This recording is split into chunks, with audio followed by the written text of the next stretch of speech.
Numerosas familias se acercaron en la tarde del domingo para manifestarse pacíficamente por una mayor educación vial en nuestro país. Pese al mal tiempo, familiares, amigos y sobrevivientes de accidentes de tránsito asistieron al evento. Con globos blancos, compartieron sus testimonios de vida. La presidenta de la Asociación de Familiares, Amigos y Víctimas de la Inseguridad Vial aseguró que un altísimo índice de accidentes de tránsito se pueden prevenir. Son 4 cosas que dependen exclusivamente del gobierno, del Estado. Educar, concienciar, sancionar, controlar y sancionar. Se podrían haber ahorrado muchas vidas. Sí, de seguro.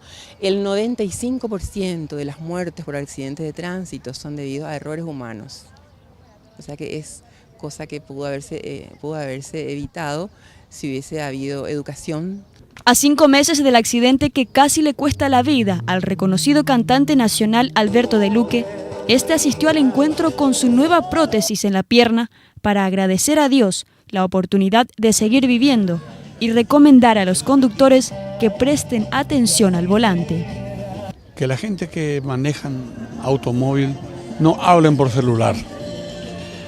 Los motoristas que tengan mucho más cuidado en la calle y entonces habrá menos accidentes y tendremos un país mejor.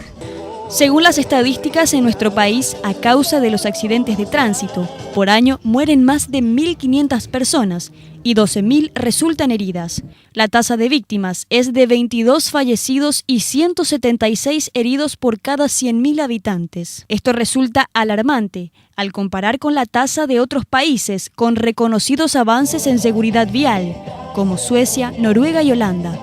En esas naciones se registra una tasa de 5 fallecidos en accidentes de tránsito cada 100.000 habitantes.